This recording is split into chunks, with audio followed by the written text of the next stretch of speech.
संस्कार टेक्निकल में आपका स्वागत है। मैं सजीत कुमार चौहान जो टेक्निकल से रिलेटेड लगातार वीडियो बना रहा हूं।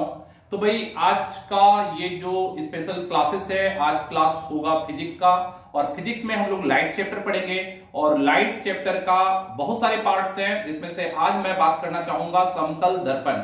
तो भाई पॉलिटेक्निक एग्जाम 2019 के लिए समतल दर्पण एक इंपॉर्टेंट पॉइंट हो जाता है, क्योंकि 10th के बच्चों के बुक में समतल दर्पण के बारे में ज्यादा इंफॉर्मेशन नहीं है। यही कारण है कि 10 के बच्चे जो भी पॉलिटेक्निक एग्जाम दे रहे हैं, उन्हें समतल दर्पण से रिलेटेड क्वेश्चंस में काफी कठिनाई का सामना करना होता है, क्योंकि वो बुक में अपने समतल दर्पण के बारे में ज्यादा नहीं पढ़े हैं। तो चलिए शुरू करते हैं टाइम लॉस नहीं करते हुए। समतल दर्पण, और समतल दर्पण के कुछ 11 पॉइंट्स हैं। अगर ये 11 पॉइंट आप अपने दिमाग में सेट कर लें तो निश्चित तौर पर प्लेन मिरर से आने वाली हर क्वेश्चन को आप सॉल्व कर पाएंगे।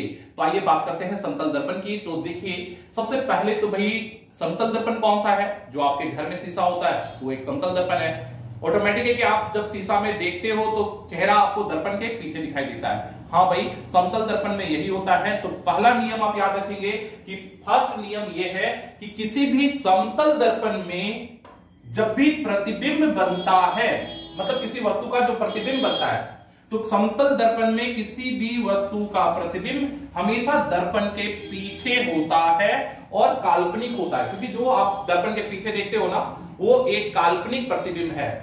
क्योंकि इसके बारे में मेरा एक वीडियो है जहां पर मैंने काल्पनिक और वास्तविक प्रतिबिंब के बारे में बताया है, तो आप देख सकते हो उस वीडियो में जाकर। मैंने प्रैक्टिकल किया है, और प्रैक्टिकल में चूंकि वास्तविक प्रतिबिंब दर्पण के आगे बनता है। अब बहुत सारे बच्चे होंगे, हो सकता है हिंदी मीडियम में प्रैक्टिकल नहीं किए होंगे, उन्हें लगेगा कि सर दर्पण के आगे कैसे बनता है। तो मेरे एक वीडियो में मैंने प्रैक्टिकल किया है, आप जाकर उस वीडियो को देखोगे तो आपको समझ में आएगा कि वास्तविक प्रतिबिंब जो होता है वो दर्पण के आगे होता है। तो भाई जो घर में चेहरा देख रहे हो ना, वो काल्पनिक प्रतिबिंब है, ठीक है। तो समतल दर्पण में बना प्रतिबिंब हमेशा क्या होता है? काल्पनिक होता है।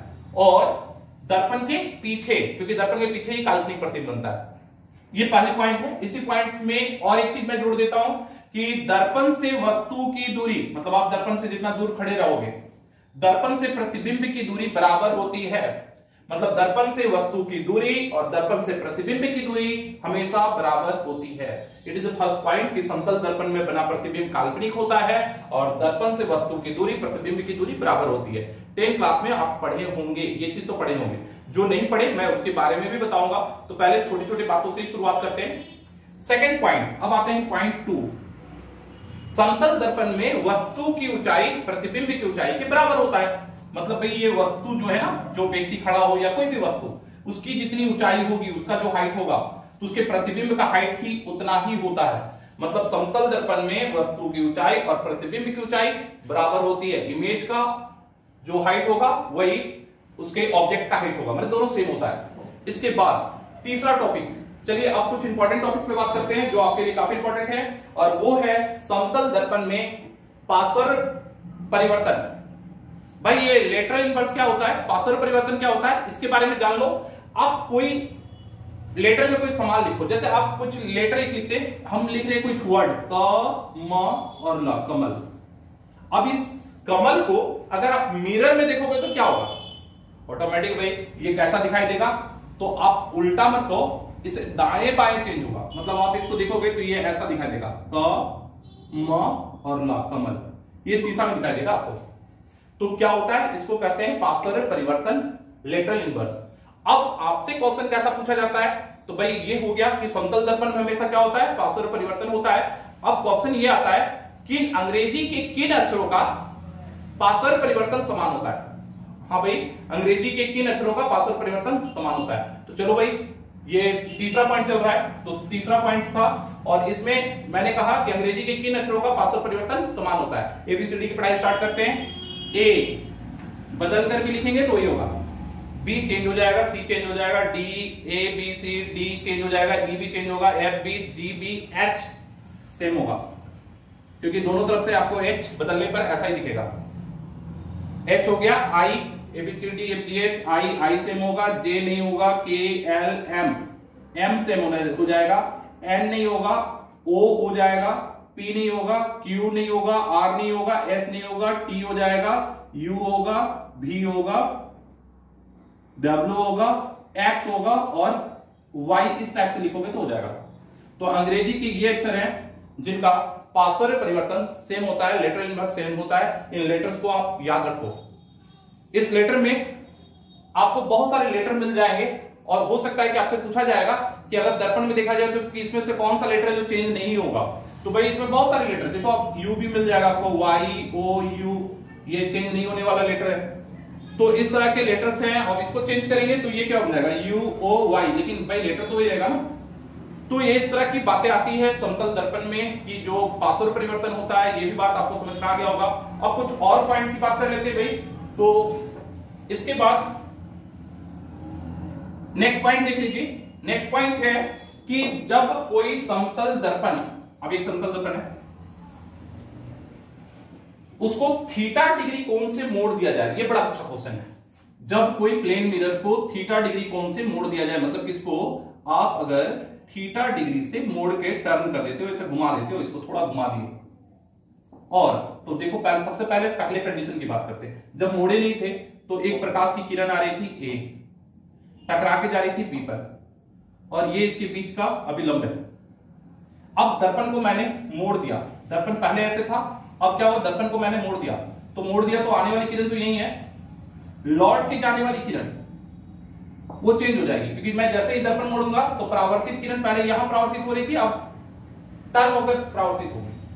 तो कितने डिग्री का चेंजिंग आएगा, तो याद रखना जितना दर्पण मोड़ोगे ना उसका 2 थीटा, मतलब उसका डबल एंगल चेंज होता है। तो यहां पर ये अगर थीटा है तो ये 2 थीटा चेंज होगा। अब ये क्वेश्चन कभी कभी घुमाकर पूछता है, गड़बड़ होने की चांस हो जाएगी। आपसे पूछेगा कि किसी समतल दर्पण को 30 डिग्री मोड़ दिया जाए तो परावर्तित किरण कितना मुड़ेगा, तो 30 का डबल 60। लेकिन अगर क्वेश्चन उल्टा पूछे कि किसी समतल दर्पण को मोड़ने पर परावर्तित किरण पहले से 40 डिग्री मुड़ गई तो दर्पण कितना मुड़ा गया, तो आप आधा कर लेना 20। तो इस तरह का क्वेश्चन माइंड में सेट करना, कभी उलट पुलट कर सकता है। इसके बाद ये भी एक इंपॉर्टेंट टॉपिक है, तो ये टॉपिक भी क्लियर हो गया आपका। तो चलिए इसके बाद हम लोग नेक्स्ट टॉपिक देखते हैं। उसके बाद अगला टॉपिक होता है कि किसी समतल दर्पण में किसी वस्तु का न्यूनतम, माने वो समतल दर्पण की न्यूनतम साइज जिसमें किसी वस्तु का पूर्ण प्रतिबिंब प्राप्त किया जा सके। एक वस्तु है, मान लो कि 2 मीटर का एक व्यक्ति खड़ा है और ये अपना पूरा प्रतिबिंब देखना चाहता है एक समतल दर्पण में। तो समतल दर्पण की न्यूनतम साइज क्या होगी, तो याद रखना है कि वस्तु की आधी होनी चाहिए न्यूनतम साइज, मतलब दर्पण का न्यूनतम साइज कितना होना चाहिए, 1 मीटर। 1 मीटर का न्यूनतम साइज। सारे कॉम्पिटिटिव क्वेश्चंस हैं, मैं केवल कॉम्पिटिटिव क्वेश्चन समझा रहा हूं, कहीं भी कुछ एक्स्ट्रा डील नहीं कर रहा, क्योंकि डील के लिए मैंने जो लाइव क्लासेस का अल्टरनेट रखा है उसमें लाइव क्लासेस में मैं पूरा डील करके बताऊंगा, लेकिन इसमें मैं केवल कॉन्सेप्ट क्लासेस बता रहा हूं। कॉन्सेप्ट याद रखना है। तो किसी भी व्यक्ति को अपना पूर्ण प्रतिबिंब प्राप्त करने के लिए दर्पण की न्यूनतम लंबाई वस्तु की आधी होनी चाहिए। चलिए भैया ये भी कॉन्सेप्ट कंप्लीट हो गया। इसके बाद फिर आते हैं नेक्स्ट कॉन्सेप्ट। तो याद रखना ये सब। अगला, किसी समतल दर्पण के सामने, किसी समतल दर्पण के सामने v वेग से गतिशील वस्तु। अब भाई एक वस्तु है, वस्तु क्या कार मान लो, ये किस वेग से गतिशील है, v वेग से। ये कार दर्पण की ओर v वेग से गतिशील वस्तु, तो भाई ऑटोमेटिक है इस कार का छाया दर्पण के अंदर तो बनना चाहिए ना, और आप जानते हो वस्तु की दूरी प्रतिबिंब की दूरी बराबर, तो अंदर में एक कार का छाया बन रहा होगा, इमेज प्रतिबिंब बन रहा है इसका। अब ये v वेग से गतिशील है, इसे अपना प्रतिबिंब किस वेग से गतिशील दिखाई देगा, तो याद रखना कि ये जो v वेग से गतिशील है तो ये भी उसको v वेग से दिखाई देगा, लेकिन डबल हो जाएगा। क्योंकि एक एग्जांपल मान लो, 1 सेकंड में अगर ये 2 मीटर आगे बढ़ा, 1 सेकंड में 2 मीटर, तो ये भी तो उसी 1 सेकंड में 2 मीटर आगे बढ़ गया, तो 4 मीटर का डिफरेंस हो गया कि नहीं एक ही सेकंड में। तो आप याद रखना कि किसी समतल दर्पण में दर्पण की ओर v वेग से गतिशील वस्तु अपने प्रतिबिंब को 2v वेग से गतिशील पाता है। मतलब कि अगर v वेग से जा रहा है तो उसका प्रतिबिंब किस वेग से नजर आएगा, 2v वेग से गतिशील होगा। इसके बाद अब अगला केस याद रखिएगा, ये सारे टॉपिक्स काफी इंपॉर्टेंट टॉपिक हैं और इनसे समतल दर्पण के क्वेश्चंस काफी आते हैं, ये आपको माइंड में रखना है। नेक्स्ट टॉपिक की बात करते हैं। उसके बाद दो समतल दर्पण को यदि थीटा डिग्री के कोण पर रख दिया जाए, दो समतल दर्पण को यदि किसी कोण पर रख दिया जाए, इसके 3 केस हो सकते हैं। ये थीटा डिग्री का वैल्यू दिया रहता है, 60 दिया हो सकता है, 90, 120 कुछ भी दे सकता है। तो अब केस 1 360 बाई थीटा का आपको फार्मूला 360 बटे इस कोण को भाग देना, भाग देने के बाद तीन तरह का रिजल्ट आ सकता है। 360 बाई थीटा को भाग देने, जैसे मान लो 60 ले लिए तो 360 बटे 60 कट गया, 6 आ गया, रिजल्ट आपका सम संख्या आ गया, इवन नंबर आ गया। तो यदि आंसर सम हो, क्या हो, सम, तो उसका प्रतिबिंबों की संख्या n equal to 360 by theta जो आया उसमें -1, मतलब भाई 6 आया था तो 6 - 1 5 होता, कंप्लीट। उसके बाद अगर ये 90 होता तो 90 में 360 120 रख लो, 120 होता तब तो 3 बार में कट जाता और एक विषम संख्या ऑड नंबर आ जाता। तो ऑड नंबर के केस में क्या होगा भैया, सेकंड केस विषम संख्या ऑड नंबर, तो प्रतिबिंबों की संख्या बराबर केवल 360 बाई थीटा, मतलब 3 ही आंसर होगा क्योंकि कटकर एक ऑड नंबर विषम संख्या आ गया है।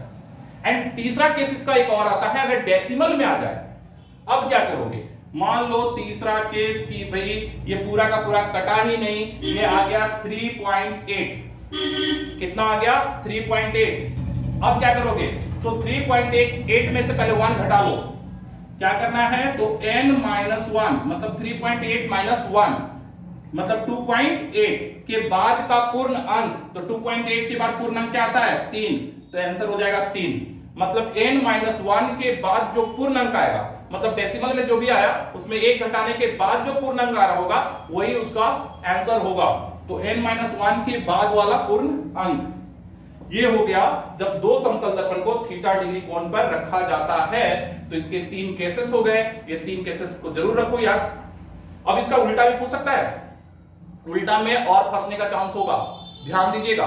अगर आपसे पूछा जाए कि दो समतल दर्पण को कितने डिग्री एंगल पर रखा जाए कि 3 प्रतिबिंब प्राप्त हो।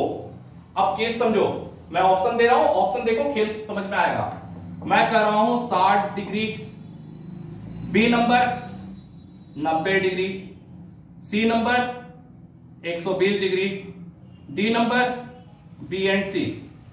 अब खेल समझो, 60 डिग्री में क्या होता था भैया, 60 में 6 आ गया, 6 में से 1 घट गया 5, तो आपको 3 प्रतिबिंब मैंने कहा, कितने प्रतिबिंब 3, तो ये तो नहीं होगा, हट गया। अब 90 का खेल समझो, 90 360 बटे 90, 4 आया, कैसी संख्या है, सम संख्या, तो 4 में से 1 घटा दो 3, इसका मतलब ये आंसर सही है, 90 सही है। लेकिन ये गलती मत करना, क्योंकि ये कर दोगे तो केला का छिलका पे पैर रख दोगे, क्योंकि इसके बाद अगर 360 में 120 भी भाग दो तो कट के 3 ही आ रहा है, एक विषम संख्या के अनुसार भी 3 आ रहा है, इसका मतलब 120 भी सही है। तो सही क्या है, तो सही इन दोनों से ज्यादा सही डी है, क्योंकि उसमें दोनों मिक्स है, बी एंड सी। तो दैट मीन्स आपसे कॉम्पिटिटिव क्वेश्चंस में काफी आपके साथ खेलने का प्रयास किया जाता है, आपको उनके साथ खेलना हो तो ये थोड़ी सी बातें आपको माइंड में रखना होगा। आगे बढ़ते हैं और कुछ लास्ट पॉइंट्स, तो और 2-4 पॉइंट्स है मैं क्लियर कर दूं। उसके बाद दो समतल दर्पण को यदि एक दूसरे के समानांतर रख दिया जाए, पैरेलल, दो समतल दर्पण को यदि एक दूसरे के समानांतर रख दिया जाए तो बीच में रखे वस्तु के कितने प्रतिबिंब प्राप्त होंगे, तो इसके अनंत प्रतिबिंब प्राप्त होते हैं दो समतल दर्पण को अगर एक दूसरे के समानांतर रख दिया जाए। सैलून में आप गए हो तो कभी भी दो आगे पीछे शीशा देखो, कितना सारा चेहरा बन के दिखते रहता है, तो दो समानांतर समतल दर्पण के बीच अनंत प्रतिबिंब प्राप्त होते हैं। ये वीडियो अगर समझ में नहीं आए तो दोबारा भी आप एक बार सारा नियम को 3-4 बार देख लो। समतल दर्पण का खेल आज खत्म, मतलब कि लाइट चैप्टर का पहला टॉपिक क्लियर हो जाएगा। तो चलो भाई आगे बढ़ते हैं। इसके बाद आता है किसी भी समतल दर्पण का आवर्धन m होता है, तो किसी भी समतल दर्पण का आवर्धन +1 मतलब धनात्मक होता है और 1 होता है। याद रखना है, मैं आवर्धन की जब बात करूंगा डिटेल तो मैं समझाऊंगा। अभी फिलहाल कंपटीशन के पॉइंट ऑफ व्यू से मैं बता रहा हूं किसी भी समतल दर्पण का आवर्धन m = +1 होता है। इसके बाद अब बात आती है किसी समतल दर्पण का फोकस या वक्रता त्रिज्या कहां होता है, या वक्रता केंद्र। तो भाई याद रखना, किसी भी समतल दर्पण का फोकस अनंत पर होता है, जिसकी अंत ना हो। किसी भी समतल दर्पण का फोकस अनंत पर होता है, उसका वक्रता केंद्र भी अनंत पर ही होता है, क्योंकि अनंत पर। तो भैया फोकस क्या होता है, वक्ता केंद्र क्या होता है, ये भी मैं डिटेल समझाऊंगा, क्योंकि आज के टॉपिक को मैं प्लेन मिरर इसलिए क्लियर कर रहा हूं क्योंकि 10th के बच्चों के प्लेन मिरर का कॉन्सेप्ट में बहुत सारे टॉपिक जो आज पढ़ रहे हो आप शायद आप नहीं पढ़े होंगे। तो दैट मींस ये टॉपिक आपको लगभग समझ में आ गया होगा। तो भाई ये समतल दर्पण के कुछ इंपॉर्टेंट पॉइंट्स हैं, अगर नहीं समझ में आया तो आप इसको दोबारा देख लेना। तो इस तरह से समतल दर्पण के जो पॉइंट्स थे लगभग क्लियर हो गए होंगे। आप इन पॉइंट्स को एक बार फिर से समझकर और इसको 2-3 बार देखकर जरूर याद कर लो। अगला टॉपिक मैं चैप्टर बाय चैप्टर्स मतलब लाइट का जितना भी मेन सेक्शन है वो भी समझाऊंगा और फिर डिटेल उसको बताऊंगा। तो अभी मैं पॉइंट्स क्लियर कर रहा हूं, ये पॉइंट आप जरूर याद करेंगे। तो चलिए आज का वीडियो खत्म करते हैं। जय हिंद, जय भारत।